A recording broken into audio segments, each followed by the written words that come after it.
Welcome everyone to displaying, monitoring, and inspection reports on your consumer education website, a webinar. My name is Mel Banks and I'm with the Child Care State Capacity Building Center Consumer Education team. I'm joined today by my colleague, Liz Kelly. And today, Liz and I will be sharing some key best practices that you can use to ensure that your state's child care monitoring and inspection reports meet the intent of the consumer education requirements. And that intent is really to strengthen transparency and provide families with the information that they need to make informed childcare choices.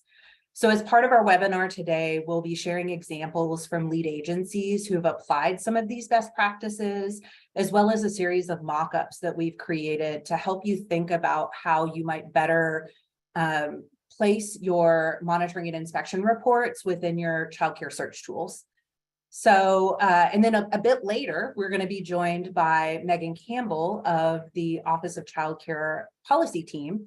And Megan's going to be responding to some frequently asked questions on the topic. So before we get too far into our presentation today, I'd love to learn a little bit about who's joining us. So you're going to see a poll pop up on your screen. And if you could just take a second to respond to that poll and let us know what role that you play within the early child care and education system.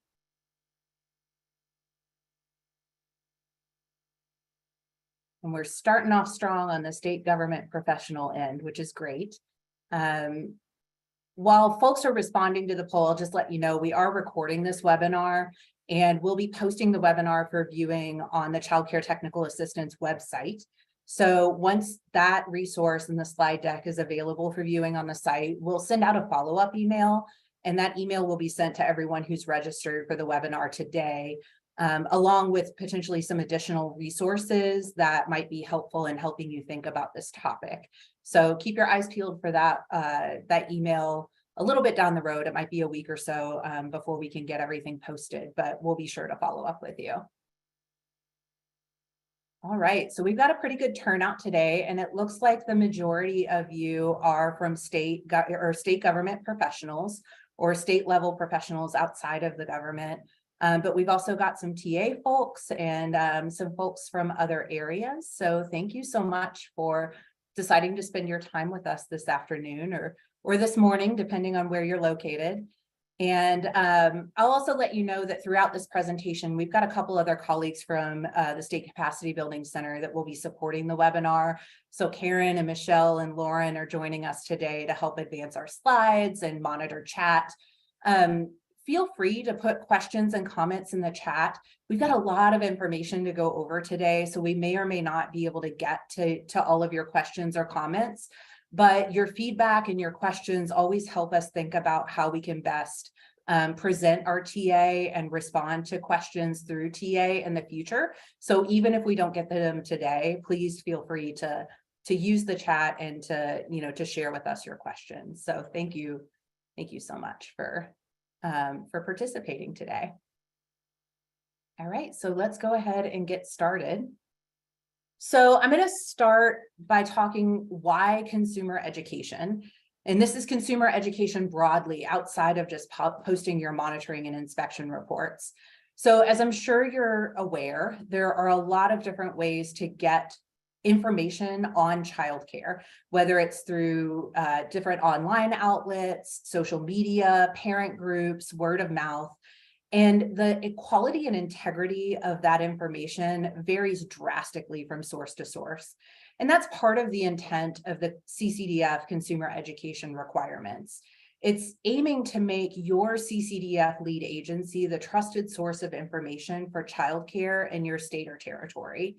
So to best support families in your state, you should really aim to make that consumer education website the go-to source of reliable information for childcare. So it's a source that families can count on to help them understand how to find and choose healthy and safe childcare. And childcare consumer education is a really important service. Making information available is only part of the picture. So it's important not to just think about what information you're putting out there, but think about how parents are engaging with that information.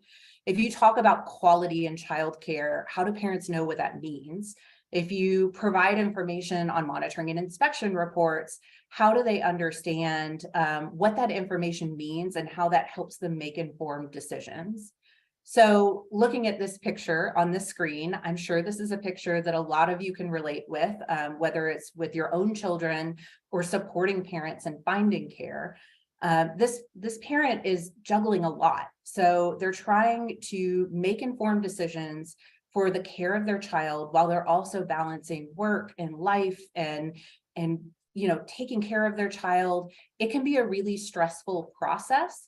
So we always want to anchor the family experience in thinking about how you pose this consumer education on your website. Think about the stress and the time management that is happening as a parent, and how you can make your information on childcare easy to find and read and understand. So now let's take a look specifically at monitoring and inspection report information. These reports play a very important role in helping families make informed choices, but I think a lot of families don't understand what these reports do. They need some help understanding the information in the reports, or even that the reports exist. So many family members understand that there's a monitoring and inspection process or a licensing process for childcare providers, but they don't understand necessarily the details of that process and what goes into ensuring that a childcare provider can provide safe and quality care.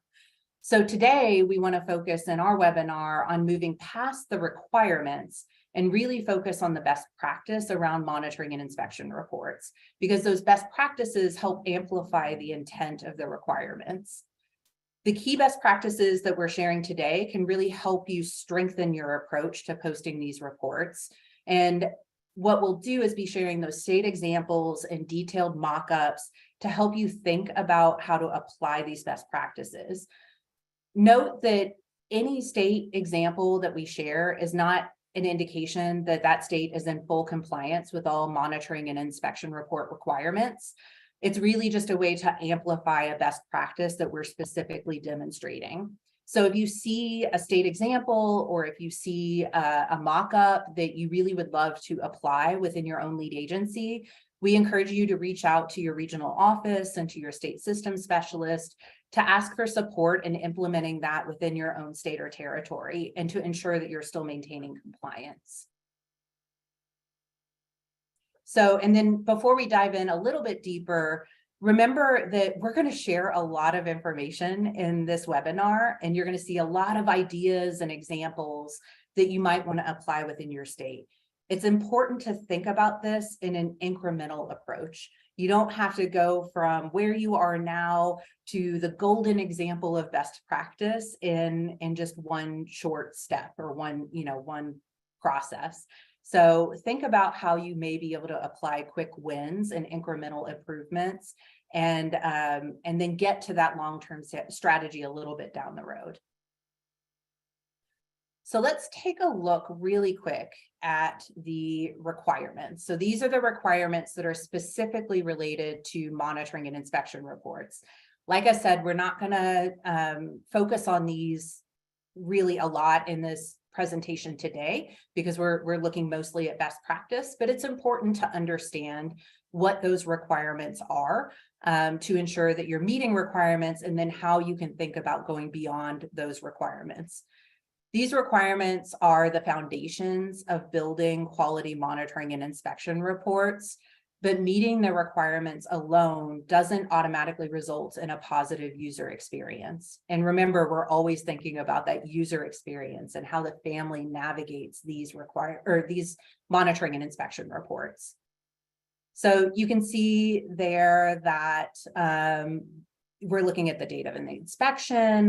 We're making sure that full monitoring and inspection reports are posted in plain language.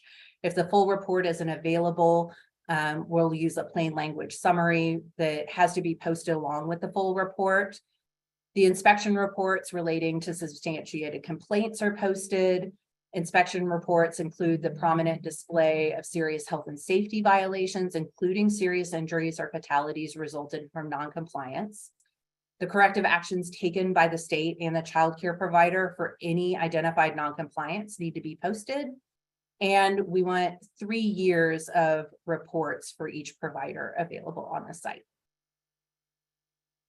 So after recapping that, let's go back to our families. And we're going to do this a lot throughout the presentation, is to think about how we can anchor our families in this process of improving your monitoring and inspection report.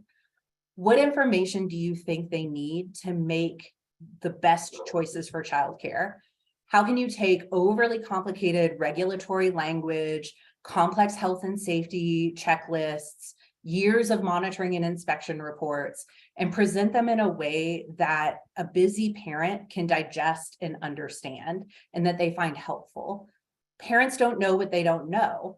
They may not even know what inspection reports are, let alone that they're available to look at. So that's why your child care consumer education website and how you place these reports on your website is so important. The reports ensure transparency, it builds trust with families and parents and helps them to make those informed choices. And you're really posting these so parents can see beyond what they might see in a site visit. So we always recommend that parents and families do a site visit when they're choosing care for their child, but that doesn't always give them the full picture. Posting these reports can help them dig a little bit deeper and understand the history of that provider's care and their licensing history. So the real value in that is posting those reports in a way that's easy to read and understand. So with all of that in mind and keeping those families at the front of mind as we're thinking about these best practices, I'm going to hand it over to Liz, who's going to walk you through some key best practices to help you make those improvements. Thanks, Mel. So now we're going to turn our attention to how easy is it for families to find your monitoring and inspection reports from your consumer education website. Incorporating inspection reports into your child care search results is a best practice. By incorporating access to the reports directly on the provider profile, results helps families to easily see, review, and use the information to help inform their child care choices. You want to make sure that families access the information with minimal clicks or not having to go to a different site to conduct another search to access the reports. Another best practice is to post those reports within 90 days of the inspection, or even sooner if possible. Posting reports in a timely manner helps ensure that families have access to the most recent inspection information to consider when making their child care choices. It's also important to consider how to provide information to families about how soon after an inspection you typically post a report, and note when an inspection posting might be delayed due to an ongoing investigation or the appeal process. Remember that families are most likely not familiar with licensing terminology, so make sure to explain monitoring and inspection report posting policies and terminology in plain language that everyone will understand.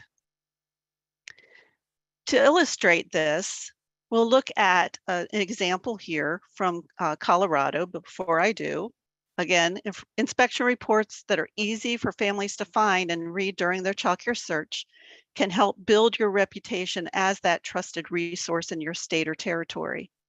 It also helps you better deliver on the intent of the requirement, since families are most likely to use the information in inspection reports if it's integrated into their child care search.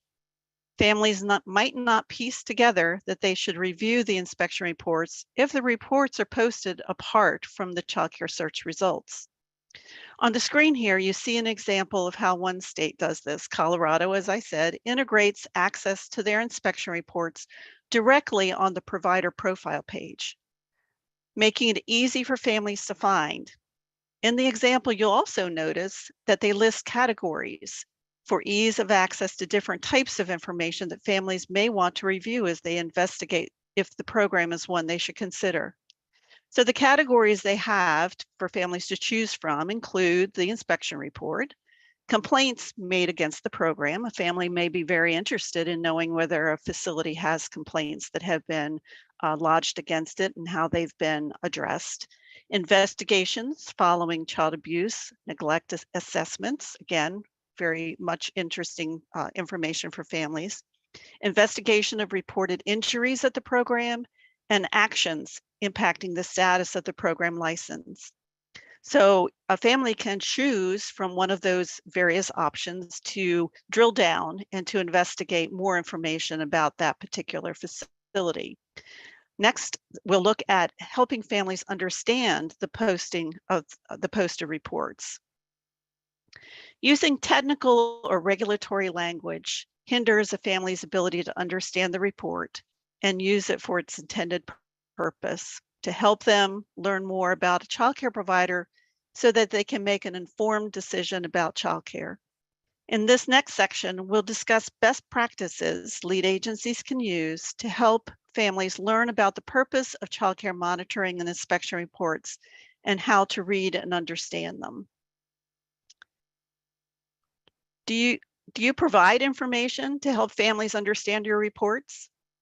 When considering providing information about monitoring and inspection reports, it's helpful to provide resources to help families understand the report, such as including a plain language summary of the purpose for monitoring and inspection reports and information about how to read the reports. Using tooltips such as pop-ups or other types of cues on a screen to share key information that don't require the user to navigate away from the page, such as a question mark or information icon. Defining the different types of inspection reports you post: licensing, relicensing, monitoring, complaint investigation, follow-up, inspection, and so on. States use all kinds of terminologies, and helping to explain those for families can really help deepen their level of understanding and what they're actually looking at. And defining inspection report terminology, such as compliance, non-compliance, violation, substantiated complaint, and corrective action plan. Those are all terminologies that we are all very familiar with, but a family who's not familiar with the inspection process or what's involved in the various terminologies could become very confused about what it all means. So it's helping them to understand and to explain that on your consumer education websites can be extremely helpful. There are many resources available about writing content using plain language, and we're going to post the links to those resources in the chat. So you have, when you have a moment, a spare moment in your very busy schedules, perhaps you can go to those resources to see how you can leverage the information available there to improve the information you provide for families. You can also share those resources in the follow-up email too, just so you know that they're coming your way. Yes. As an example of how one state helps families understand their inspection report, we'll take a look at Georgia. Georgia provides a guide on how to read a licensing visit report on the consumer education website. The document replicates the inspection report document and provides explanations of each component of the report and provides helpful information to assist families in understanding the report. On this screen, you'll see at the top the report document. Each entry on the report is explained to help a family understand the information displayed on the form. While much of the information may be widely understood, such as date and arrival and departure times, other terms may not be, such as consultant or purpose. On the next slide, we'll take a look at other information that's provided on this inspection report that helps families understand the information. On this screenshot, you'll see how Georgia uses text and call-out boxes to provide explanations about the components of the inspection report. Notice how they also use color coding on the page to link the information with the report text. They also provide information about the inspection report by explaining the items seen on the reports, the headings, the inspection items, the finding terms. When considering your monitoring and inspection reports, think about what could you do to help families understand and process what they're reading. How can you dissect that inspection report and provide information either directly on the report, on the page where you post the information, or in a separate document, as Georgia has done here, to explain the various components. So take just a minute to think about the way your inspection reports are currently posted. Are they posted in a way that allows families to visually scan and read them easily? We're going to highlight a few items of best practice elements to keep in mind when thinking about how to post those inspections so that families can easily scan, read, and understand them. Use simple headings to categorize the content contained within the inspection report. Organize requirements into plain language categories. Most states and territories will group requirements into categories such as group size and staffing requirements or building safety. When requirements are grouped and categorized, families can better understand what's being inspected, and it breaks the information into easily digestible pieces for them. Be sure to include all the requirements that were part of the inspection, not just the ones that were found to be out of compliance. It's important to provide families with a full picture. What are all the elements that a facility is inspected on? And to display all of the items that were viewed during the inspection. Sometimes it's just as important to know what was in compliance as it is to know, of course, what was out of compliance. Another best practice to consider is to include a level of compliance summary at the report or subcategory level to let families know how well the provider met requirements in a particular category. For example, if there are 10 inspection items in a category, you might include information that the facility met 7 out of the 10 items, or if they had a perfect inspection, 10 out of 10. Providing this level of information helps families scan and easily understand the result of the inspection. And it also helps them to know, well, maybe I should look a little bit more closely out of this one if only 7 out of 10 of the items were met. Making reports easy to scan and read helps families navigate through the information. We'll now talk a little bit more about the importance of using plain language. On this slide, we look at 2 examples of how inspection criteria is displayed. Oops, sorry. I skipped a slide. To ensure families can quickly find information and understand how to consider following these best practices. Clearly label each inspection report by type. Initial licensing inspection, we talked about this before, licensing renewal inspection, annual monitoring inspection, follow-up inspection, etc. Again, this helps families understand what inspection they're looking at. Was it something that is routine? Is it a follow-up from something else? And then, of course, it's important to make sure that you've explained all those types of inspections somewhere on your site. In the full report or the plain language summary, use plain language to describe key elements of the child care inspection and report, including each requirement. Use language that is easily understood by the general public. The compliance finding, be sure you could provide a description of the non-compliance, again, using plain language. The provider's corrective action plan to address the non-compliance, the due date or correction date, how the non-compliance was resolved, and the current status. Any administrative or enforcement actions the state or territory takes when corrections aren't taken or is insufficient.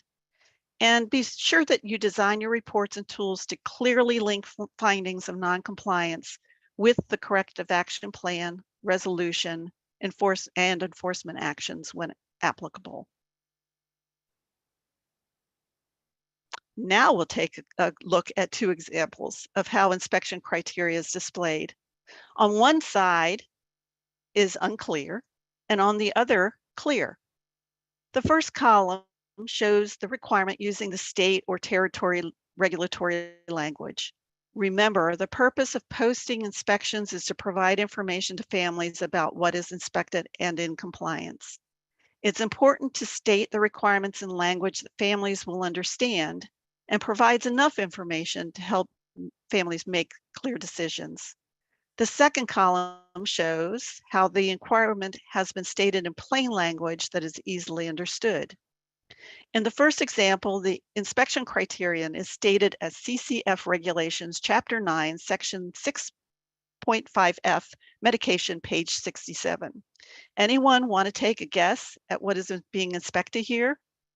Only those conducting the inspection, and maybe the child care provider, will understand what is actually being inspected. It wouldn't be clear even to those of us that have been in licensing or conduct licensing inspections unless we're very familiar with that particular code. Now let's look at the second column where the requirement is stated in plain language. Safe storage of medication with additional information to plainly describe what that means. Providers must store all medication in a safe, secure manner out of the reach of children. By providing the requirement in plain language, families can better understand what is being inspected and the criteria for compliance. Next, we'll look at how labels and icons can aid understanding of the inspection reports. Again, it's important to clearly label each inspection by the report type. This gives families information about the type of inspection, what was being inspected, and being able to follow up and understand the context that the inspection covers. So initial license inspection, renewal, annual, follow-up, complaint, whatever terminology your state or territory uses.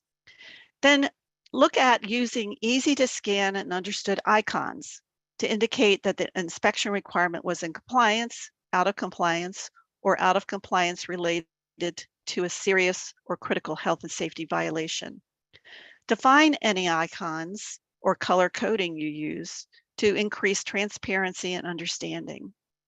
When indicating serious health and safety violations, remember that those are determined by each state and territory according to your own set criteria for determining what those violations encompass.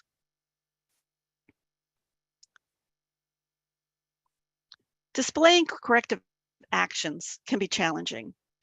Remember, displaying this information is all about providing information to families about the status of facility they are considering to provide care for their child. When a facility has a non-compliance noted, it's important that the report also acknowledges that any non-compliances were corrected. This example shows how the corrective action information can be incorporated directly into the inspection report display, so that the family can see that a requirement was not met and immediately see how it was addressed.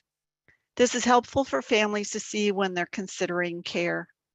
The display includes plain language descriptions, information icons that families can select to learn more, and a plain language summary of the requirement if the family selects the hyperlinked requirement number that you see under regulation number on the screen. It also indicates a date that the corrective action was confirmed. The information icon that appears next to the date indicates, provides additional information about how the compliance was determined. For example, did the facility submit documentation, or was a follow-up inspection conducted? Closing the loop on a non-compliance by showing that it was corrected acknowledges that the facility did what they needed to do to make a correction and provides families with a full picture of the compliance history and any steps taken by the provider. Next, we'll take a look at how another state uses visual elements in their child care result display. Here you see on the screen, Indiana flags serious health and safety violations directly from the provider profile. The red banner to alert families alerts families when a facility has a critical health and safety violation. The banner also indicates the number of critical findings. In this case, you see there were 5 critical health and safety violations noted for in 3 tabs. So when you click on the inspections tab, you see there is inspections, there's a tab for complaints, and there is a tab for enforcements. And you may hopefully be able to see on the screen, beside each one of those tabs, it indicates the number of documents that you would be able to find when you click on the tab.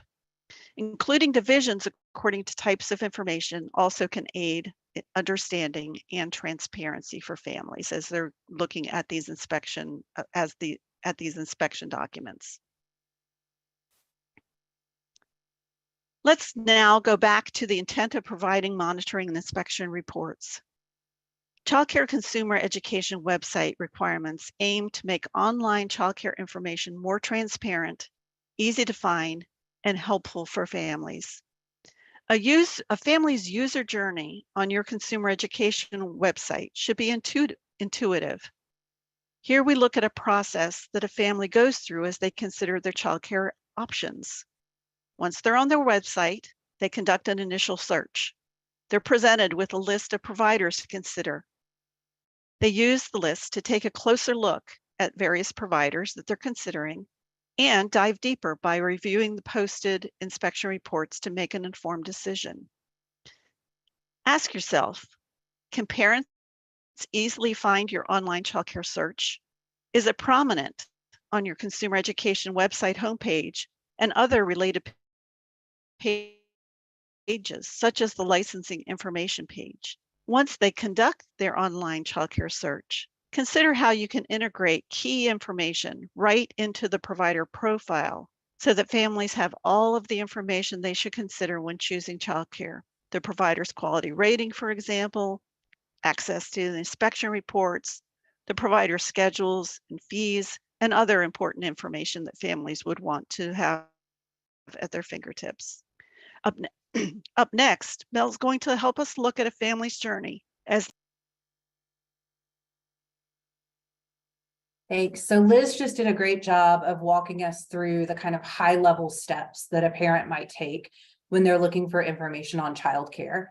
What we wanted to do as a team was to help you think about, through the creation of these mock-ups, how you might take those best practices and apply them to your childcare search tool to help elevate and define and explain and make it easier for parents to read the monitoring and inspection reports.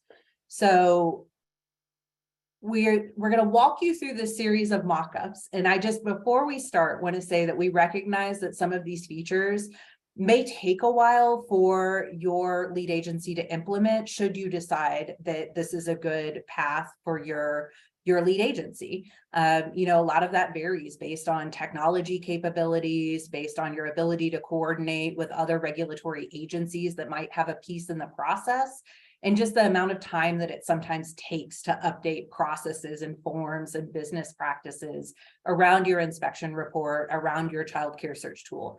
And that's okay. Really what we're hoping to do is just inspire some approaches that we have seen work well in other states and that we have envisioned as like a comprehensive way to bring together all of these best practices. So even if you can't go from, where you are now all the way to the very end result, maybe you can find some inspiration in some of these mock-ups. So what we're going to do is start the mock-ups on this page, which is a child care results page. This is a page that a parent might see when they've gone to your child care search tool, they've input their initial parameters, and then they've gotten back a list of results. And on this page, you can see some of the things that make it very user-friendly are the map that helps them see the location of the search results. It includes a sort function. You see here, and this is where your monitoring and inspection information first kind of sees visibility in the search tool. The licensing authority is mentioned for each provider that comes back in the search.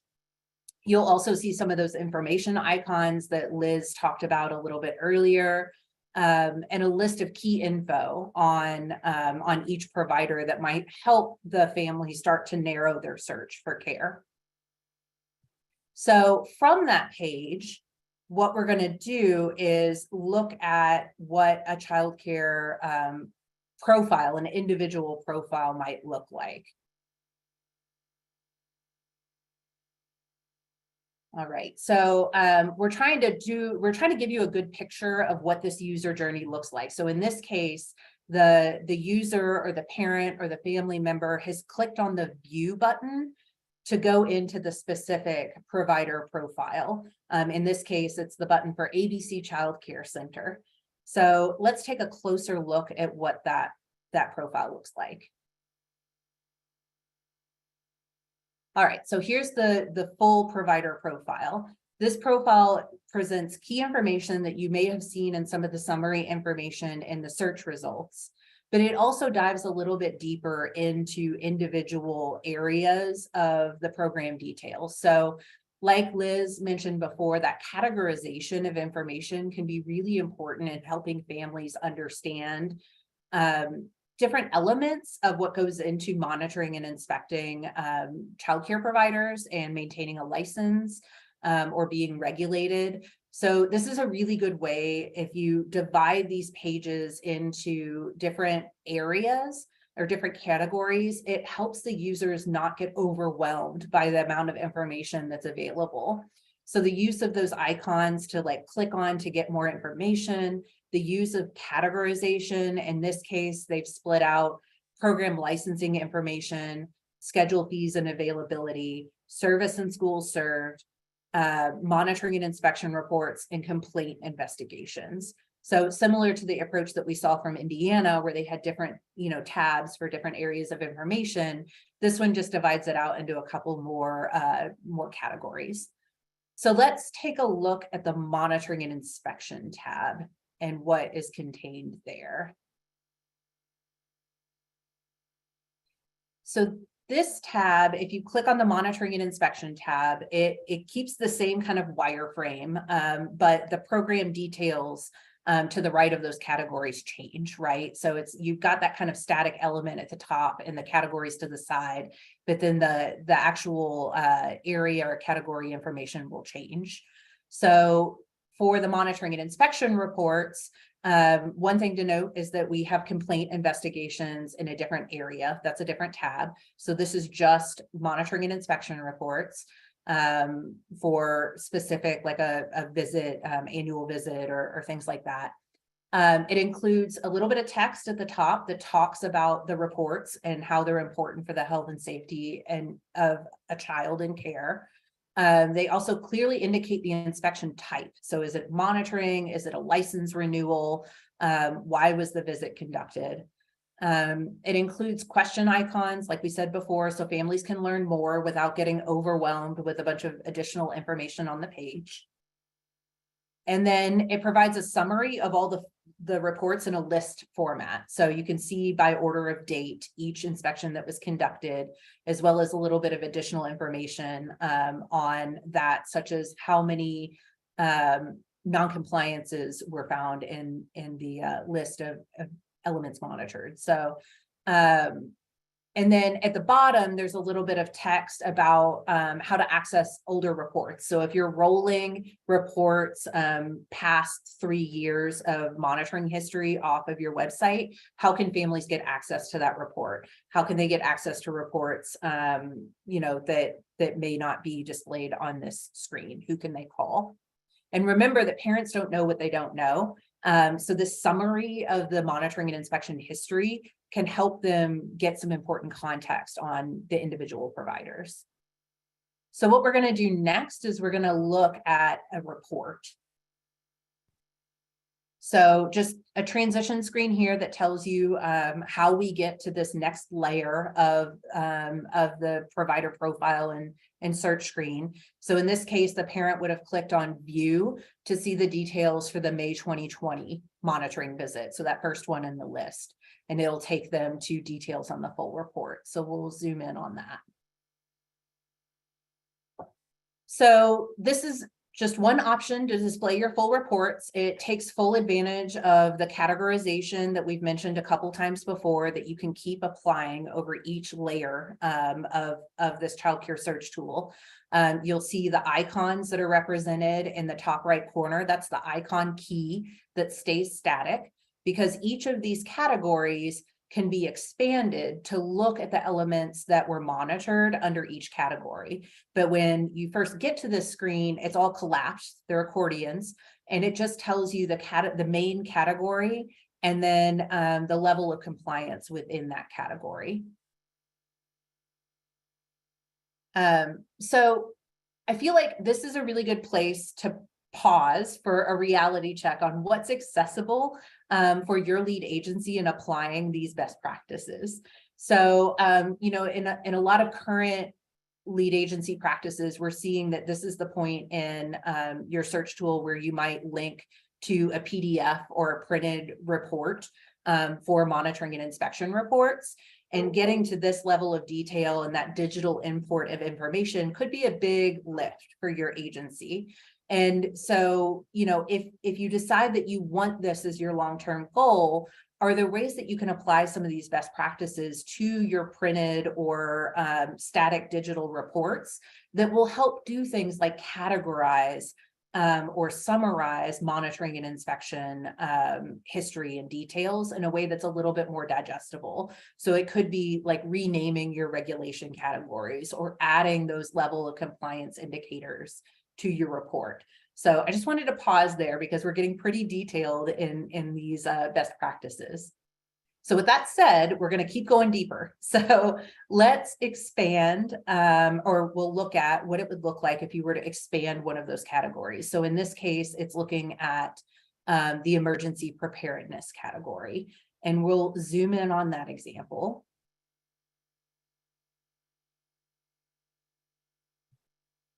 If we can go to the next slide.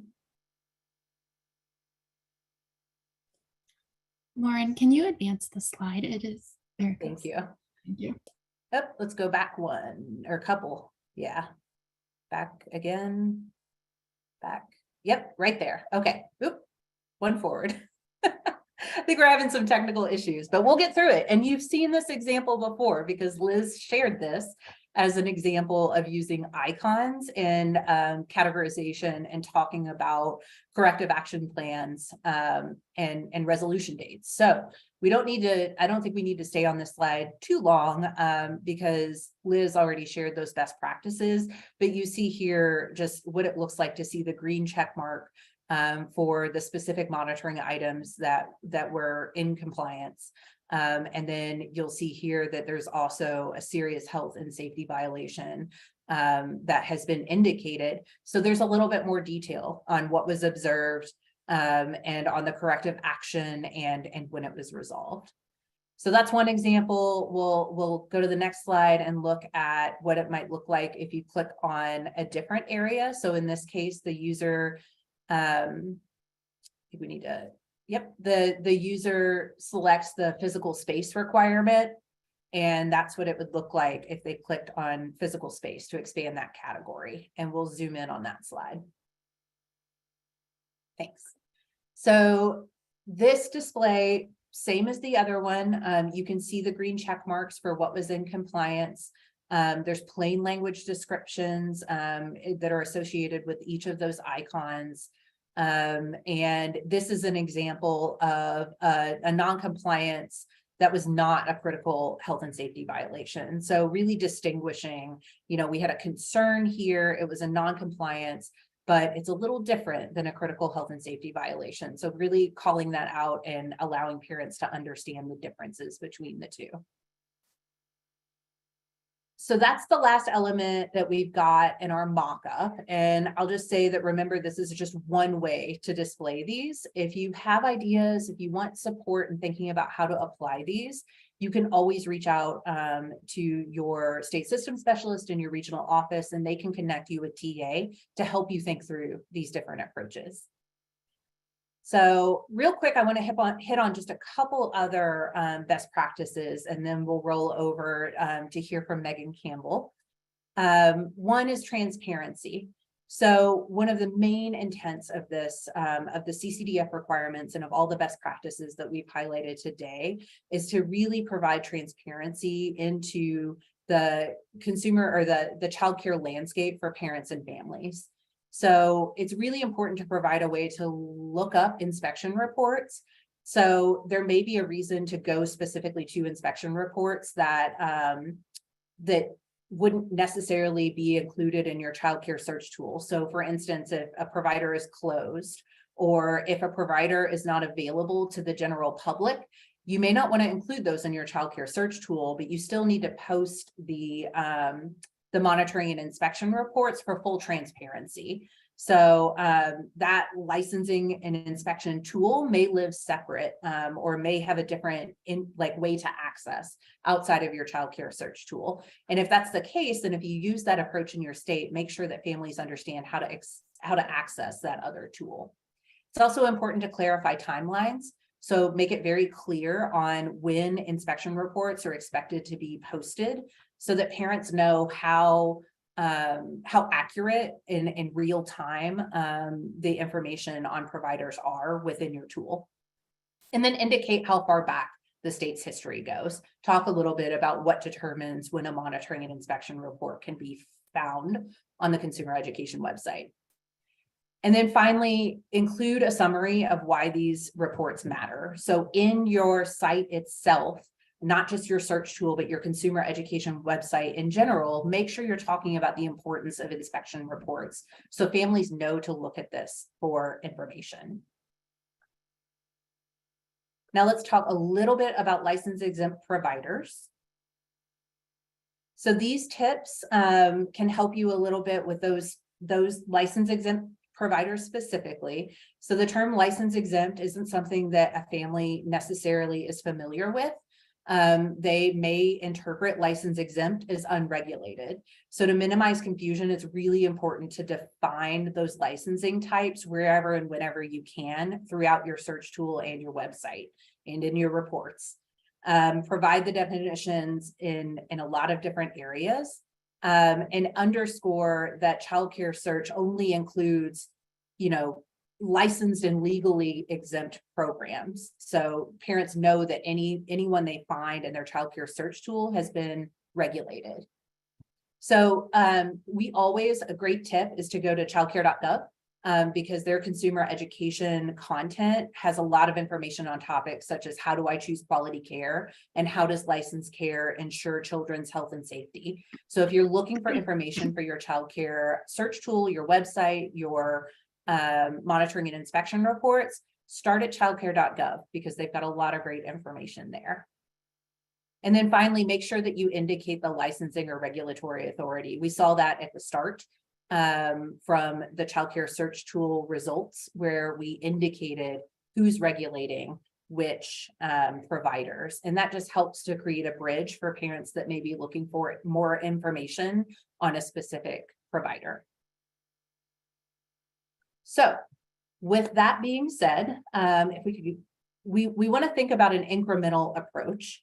I want to stop really quick though to just ask, how much has your understanding of best practice for posting monitoring and inspection reports improved based on what we've shared in this in this presentation so far? So there'll be a quick series of polls that are going to pop up on your screen. And we're not gonna sit on these too much, but if you could just do us a favor and let us know how helpful these tips have been so far. And if they haven't been helpful, let us know in the chat.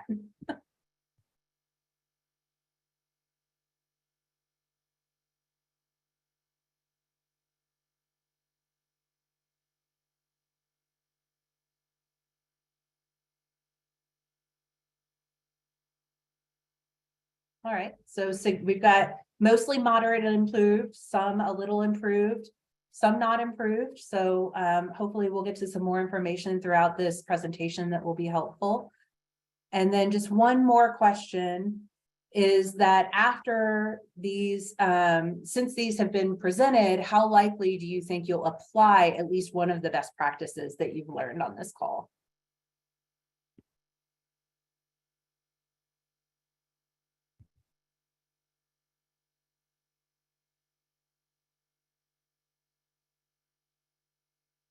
Yep, we'll consider definitely. Great. Okay, so we're on the right track. So remember, embrace an incremental approach when we're talking about best practice.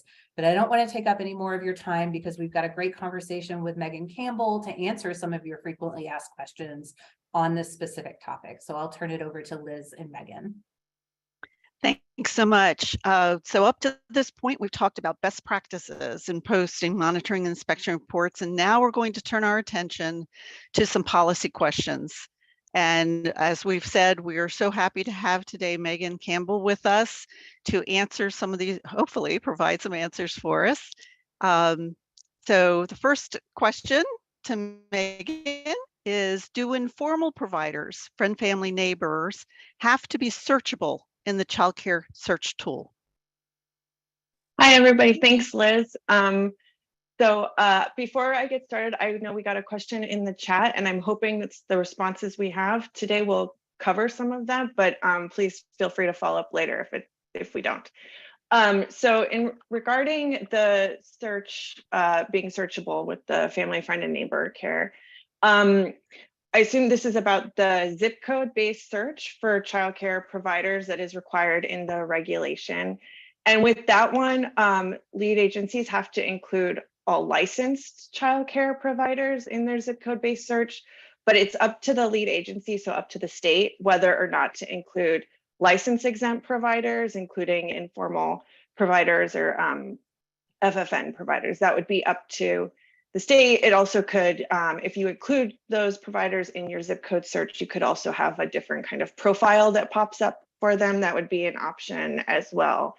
One thing I want to point out which I think this has gone over, but while there is flexibility around which providers to include in the zip code based search, that flexibility does not apply to the monitoring and inspection reports we've been, Mel and Liz have been discussing today. For the monitoring and inspection reports, any licensed provider or any child care provider participating in CCDF, unless they're related to all of the children in their care, their monitoring and inspection reports must be posted on the state's website somewhere.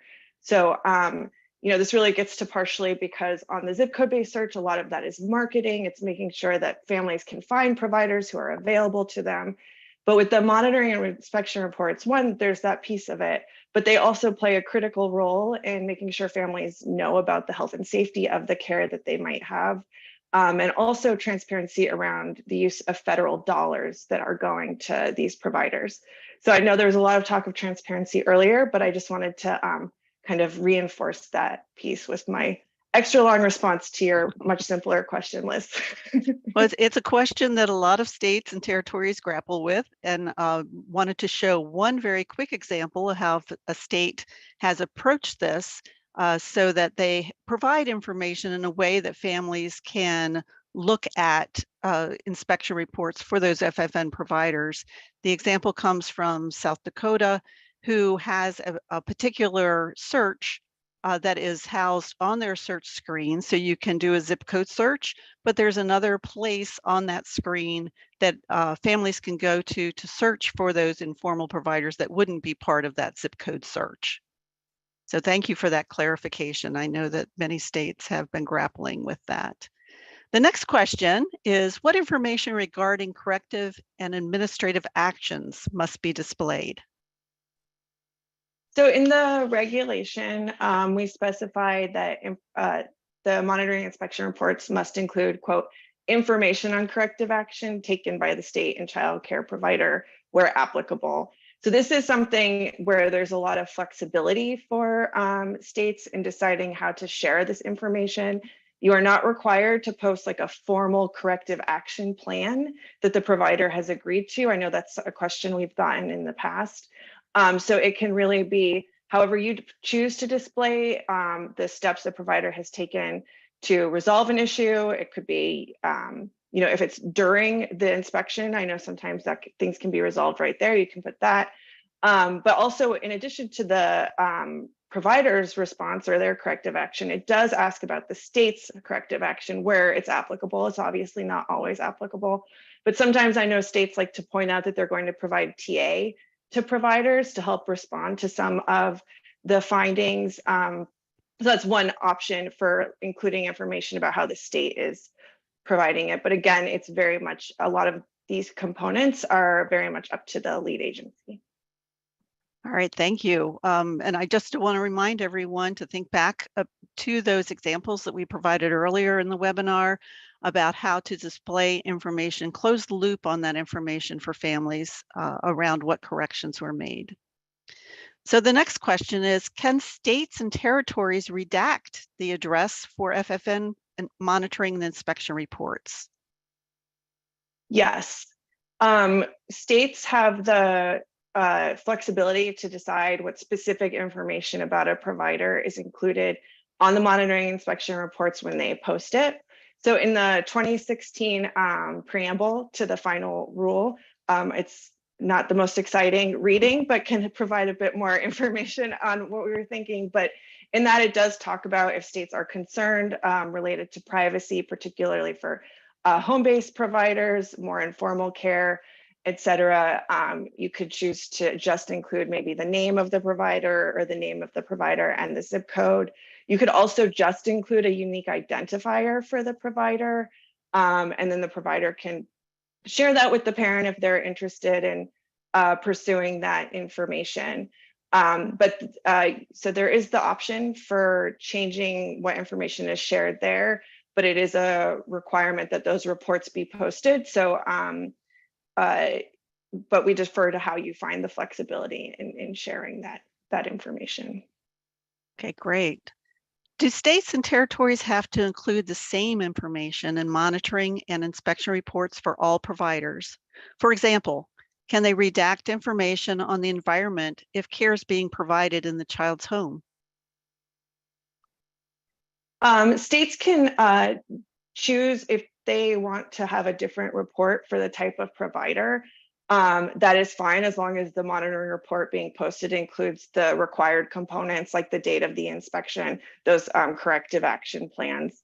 So that they can look different for the type of provider, especially considering I know that we allow for some alternative options in monitoring care that's in the child's home, like in the example.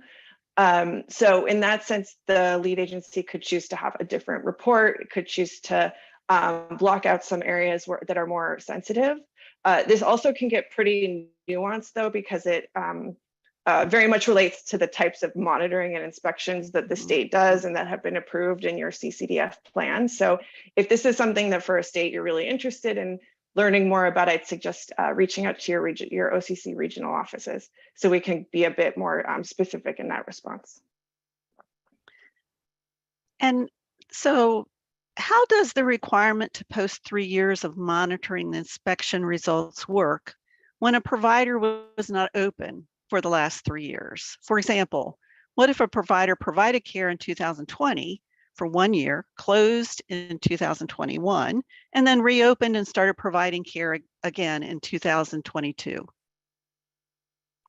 Yeah, and I'm guessing this is going to be a more common issue considering the opening and closure of providers over the last few years. So I'm glad that we have this question. The regulations specify that it's states have to post a minimum of 3 years of results where available.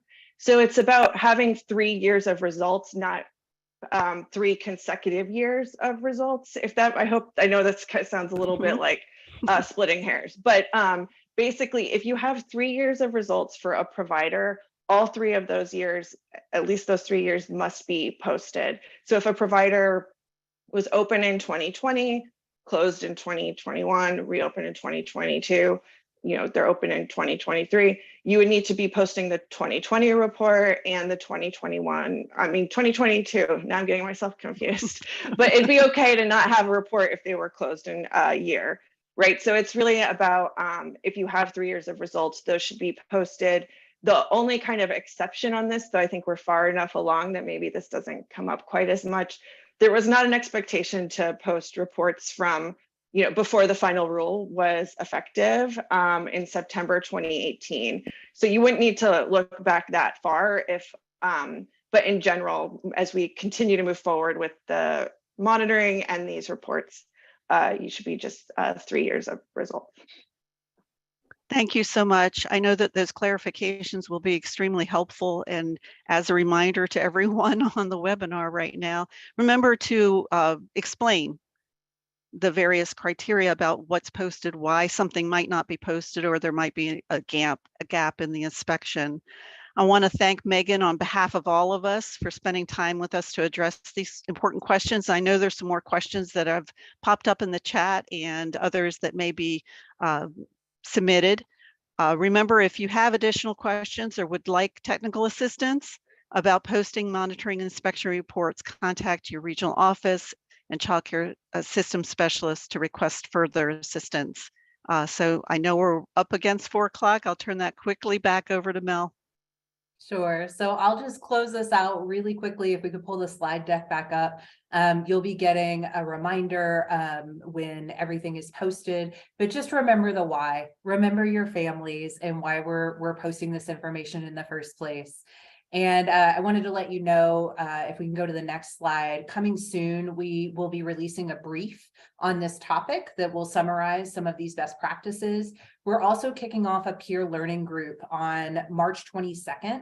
And so if you're interested in participating on a peer learning group on this topic and weren't able to participate in the opportunity that we offered last year, you can reach out to your state system specialist and let them know, or your regional office, and we'll circulate information through your state system specialist shortly on that peer learning group opportunity. And then if you still have questions, you can always reach out for help. There are TA specialists that are available to help you. We have a lot of information on our consumer education website, or our consumer education resource site on CCTAN, and we can drop that link in the chat. Also, don't forget about childcare.gov. It's a great source of information, and we'd love for you all to be able to take a look at that and get information for your consumer education materials. So with that being said, I want to give a huge thank you to Megan for joining us today, to Liz for being my co-presenter, and to everyone behind the scenes that helped us deliver this webinar. And thank you for showing up today and for participating and asking good questions. So thank you so much, and please reach out if there's anything else that we can do to help on this topic, and have a lovely rest of your day.